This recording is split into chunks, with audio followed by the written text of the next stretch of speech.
Hello, welcome to my channel if you haven't been here before. If you have, welcome back to Kimberly's All Sorts. Today, I'm going to be talking about something that's really important to me.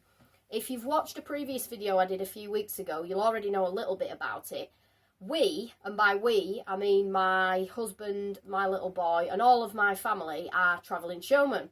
What this means is we own and operate fairground rides in the UK.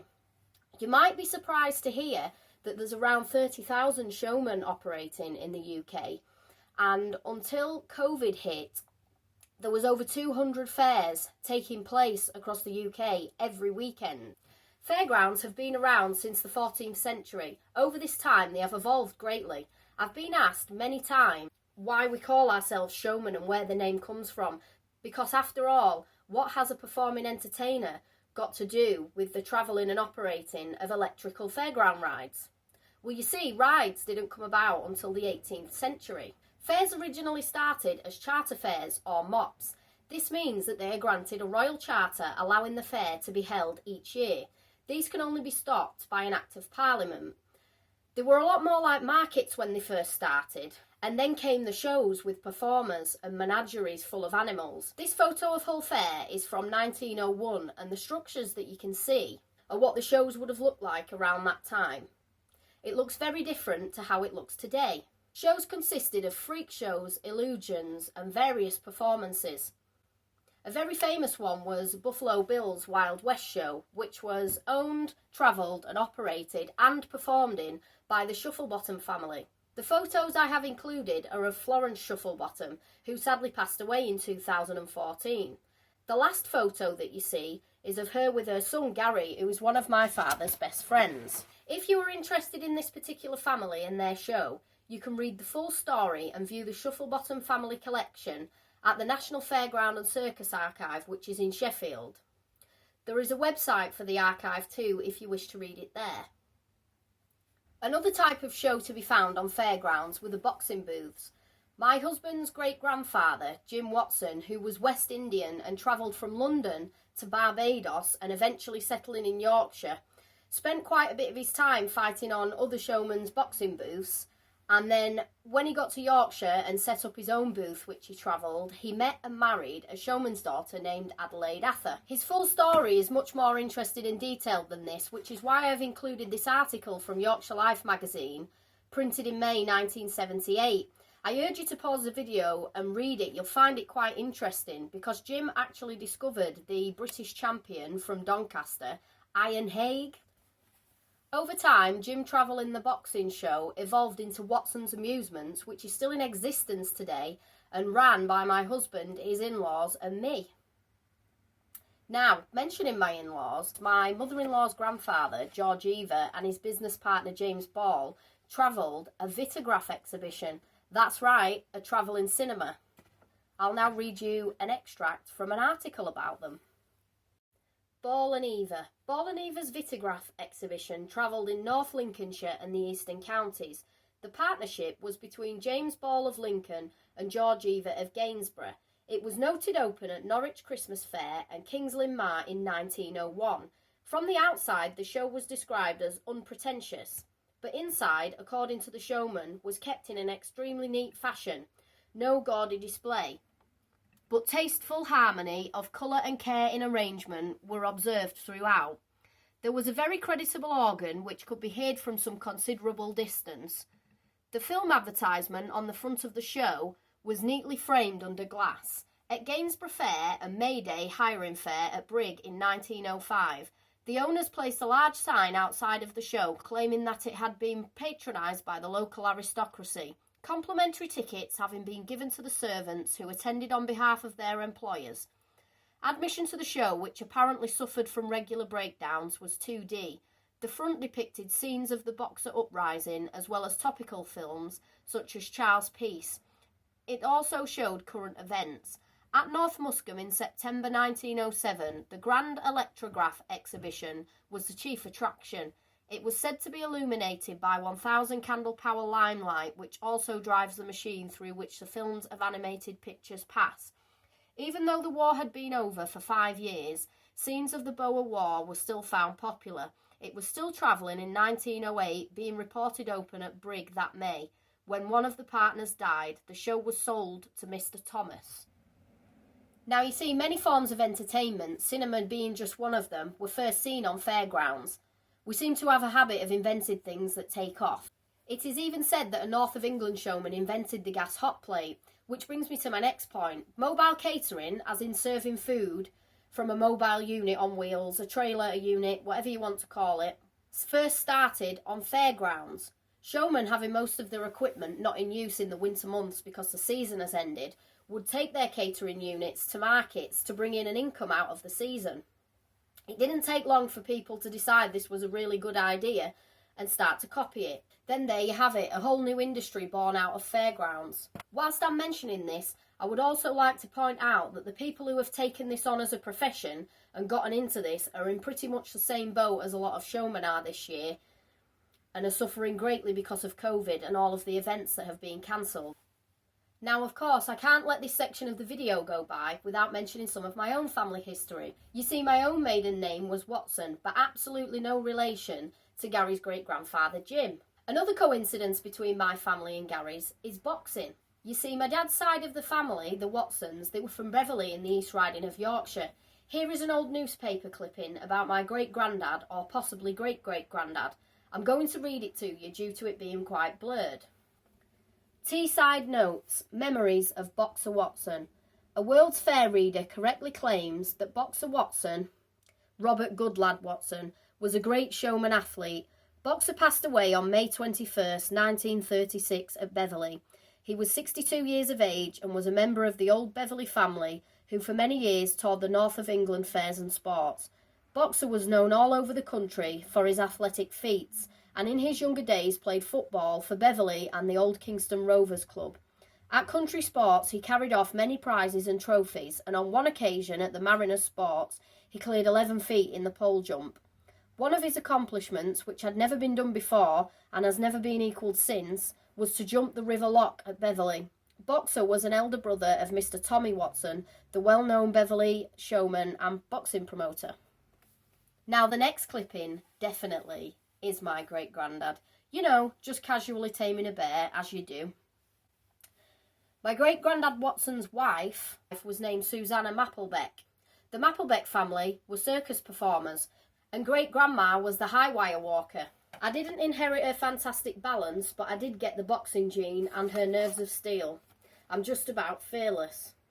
This is a photo of my great-granddad Frank Watson in his RAF uniform. You see, many showmen were called up to fight in the war, and they didn't shy away from their responsibilities. They were proud to fight for their country. When he was called up, they asked him if he had any particular skills. He told them he could shoot, but he was also a proficient motorcyclist. They asked him if he could ride in the dark without any lights on, so as not to be seen by the Nazis, and carry messages back and forth. He said absolutely. I don't know if you've guessed yet, but a Watson never backs down from a challenge. And that was his main job, to deliver messages back and forth to different troops whilst the air raids were going on. I suppose I should thank him for my existence for not getting a bomb dropped on his head. As a thank you for his services, Hull City Council gave him a position for one of his children's rides at Hull Fair. That fair still takes place every year, with the exception of this year, and a member of my family still holds the position. Soon after the war ended, him and my grandmother, Matilda Hannah Jameson, were married in Leeds Parish Church. The Jameson family were showmen based around Leeds, and another member of my family who traced our family tree a few years back discovered that the Jamesons were originally French circus performers, but I haven't looked into that for myself. My granddad Frank Watson went on to have a business partner whose surname was Holdsworth.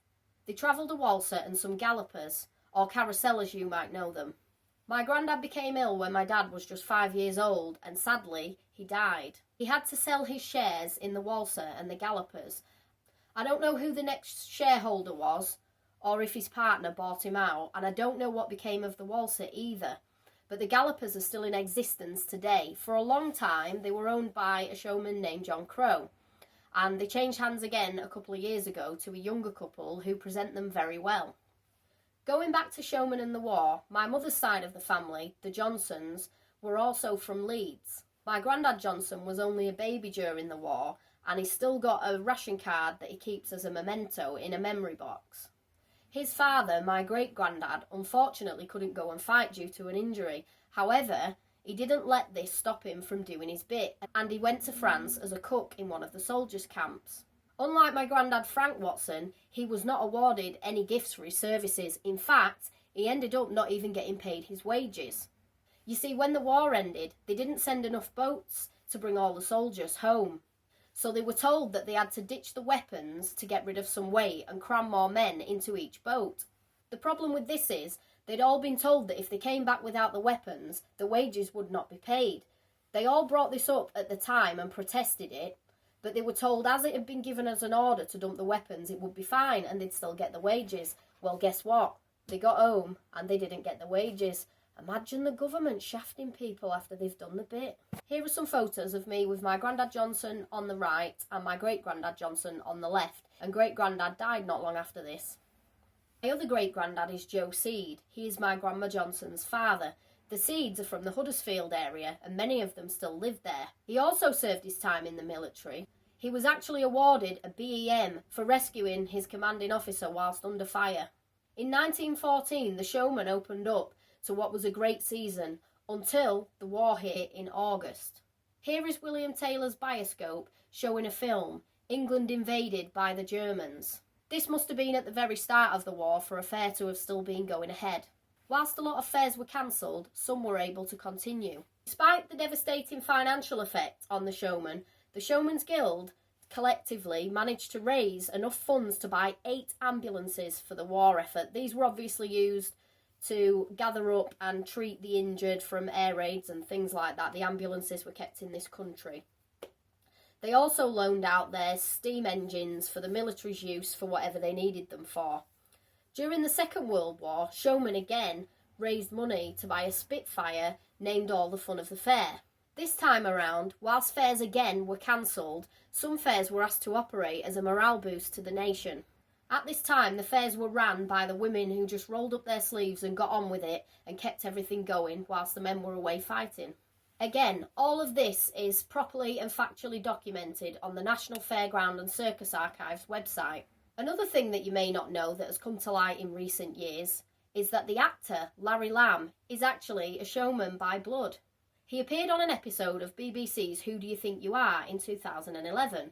He appeared on the show because he discovered as an adult that his mother had been adopted. So he went on the show to find out about his biological grandparents. He did this for his mother as much as for himself. He found out his mother's uncle was Jimmy Day, or otherwise known as Jimmy Wildbeast Day. His great-great-grandfather was Albert Day, a menagerie proprietor on a travelling fair. And his great-uncle Thomas was known as Martini Bartlett, the king of the lion tamers.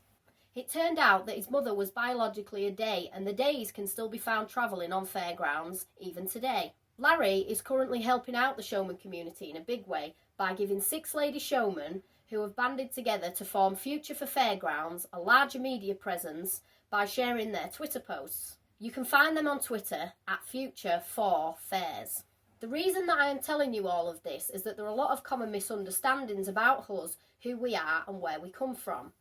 I'm trying to illustrate that being a showman is actually a profession more than an ethnicity. It is an actual profession that is recognised by the UK government. People often confuse us with gypsies, and I've got absolutely no disrespect to that community whatsoever, but they are them and we are us. Nor can I tell you anything about them because I'm not educated on it and it's not my place to do that. Fairgrounds are what I know because I grew up on them like many generations of my family before me. I'm trying to show you that showmen came about from many different backgrounds up and down the country and even other countries. Showmen always do their part for their country during hard times. I've already mentioned the war, but did you know that this year several groups of showmen got together and had collections for all of the NHS staff and some patients who were in hospital and couldn't be visited by their families? They went around other showmen's yards and gathered up donations of drinks, snacks, toiletries, things like that to be used by both the staff and the patients. So even when our income is stopped, we still do and always give whatever we can. I feel that it is a great shame that not much is known about us by the majority of the general public, with the exception of the fairground enthusiast community who come to fairgrounds, photograph and video us and document what we're about. Although the National Fairground and Circus Archive exists, I don't think that many people would find it unless they were actively looking for it. I feel like it's a great shame that there's nothing in the national curriculum about us, and I feel very strongly that there should be. In this day and age, when all races, religions, cultures and backgrounds are taught in school, why isn't ours? I'm planning on proposing the idea to my son's school after Christmas and seeing if they can help me make this happen. I only want this to happen if it can be presented factually and correctly and worked on closely with me and any other showman that would wish to be involved. I don't want someone just going on websites and gathering different pieces of information that they see fit. I really would wish for it to be presented truly from a showman's perspective. I really hope you've enjoyed watching this video about Showmen, made by a showman. Thank you for watching, and if you liked it, you could do me a little favour, click like and subscribe down below. Thank you.